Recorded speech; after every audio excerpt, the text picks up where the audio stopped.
Hi everyone, it's Mr. Kelso here. I just thought I would take you through the PEAR structure for essays, which is something you'll need National 5 through higher, and it's something that causes quite a lot of confusion and anxiety with students, even students who get through National 5 and do really well.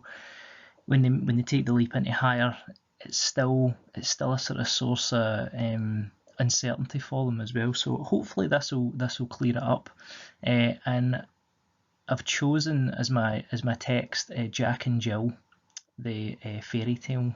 Okay, so let's just make a start. Okay, so we've got, everybody knows Jack and Jill. Jack and Jill went up the hill to fetch a pail of water. Jack fell down and broke his crown, and Jill came tumbling after. So we're all familiar with this tale of parental neglect, sending their two innocent kids on a wayward errand up a steep hill to get a pail of water, and of course it ends in tragedy. I've highlighted here. You can see I've highlighted some words and some images that we'll come back to, but I just want to quickly have a look at the PEAR structure. Okay. So P means point. Okay, so what do we mean by point? So you think about your context. Okay, and by context we mean what's happening at that point of the plot. It's a very short poem, Jack and Jill, so we don't have an awful lot to work with, but there are plot points. There are things we can infer about the characters. We're asking ourselves who, what, where, when, why. So what points can be taken from Jack and Jill? Okay, so here are some points. Jack and Jill have been sent to get water by someone, possibly their parents or their guardian. They have to travel up a very steep hill. Jack falls and badly injures himself, and Jill panics and tries to help Jack, but of course she stumbles as well and goes the same way as him. So it's really just the things that are happening, the plot points in the story, that we're going to really in our essay. Now, I think as well, people get confused about the point as well, and they wonder, what do you need to write about? You're really just introducing your example. Okay, and your example is always, okay, so we try to think of some quotes. Okay, an example is always a quote. So your point is really just introducing that quote. Okay, so just a wee bit of context, what's happening in the story before this quote, and you can pause the video here and take a couple of minutes. Try and find some good quotes. You did see from the copy of the fairy tale in the second slide that I've actually highlighted some things already. So if you want to go back and have a look at those and think about maybe what I was thinking when I highlighted them. Okay, so try and find some images to back up our points. So you can pause the video, or you can just, we can do it together next, all right? So examples. We'll go back if we can. We can't go back just now. So we need to back up our points with quotes and analysis from the text. So Jack and Jill are getting water for someone. There's a word choice of fetch that suggests they've been sent or they've been ordered to go and get the water.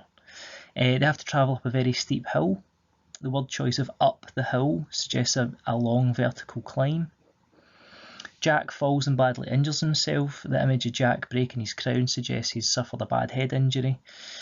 And Jill panics and tries to help Jack, but of course she stumbles as well. And the word choice of tumbling suggests that she was shocked by Jack's descent and went to help him. Okay, so there's this idea that it's been a tragic event. Fairy tales tend to be quite depressing. I think they tend to end in some kind of mortal injury to a child, and Jack and Jill was no different. Okay, so here are some quotes we can think about. So we've got the word choice of fetch, the word choice of up the hill, word choice of tumbling, and we've got an image there as well of Jack breaking his crown. Okay, so if you break your crown, it suggests quite a nasty injury, all right? Okay, so the response, eventually we're going to bring all this together in the end, alright? So don't worry if it's going a bit fast for you. We're going to bring it all together. so we'll do an entire pair together, all right? So response, you're going to use your vocabulary, right, that shows you've engaged with the text. Words like fascinating, significant, exhilarating, this emphasises, this made me feel, I think, this suggests, this is effective because. I think your personal response is really your reaction to it, okay? So it's just exactly what it sounds like. It's just, what is your opinion? How did you feel about the text, about this at this point in the text as well? It's really just to show the examiner and your teacher as well that you've engaged with the text, okay? That you have opinions on it.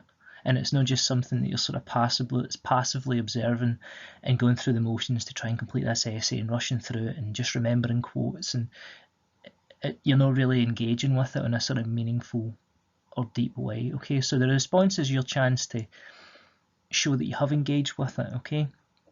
I like to, with my classes, I like to get organise a word bank early on so that we can refer back to it. So words like, exhilarating, interesting adjectives, just to show off your vocabulary, a wee bit of flair, because style is something they look for as well, especially when you get to higher.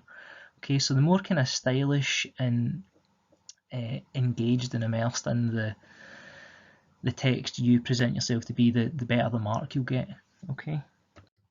Okay, so the question we've got is choose a poem that uses interesting imagery. So we're going to bring everything together now. So the nursery rhyme, Jack and Jill, depicts a tragic tale of two siblings who meet a catastrophic end. We get a sense early on that the children have been sent on a routine errand by their parents. Unfortunately, things take a messy turn.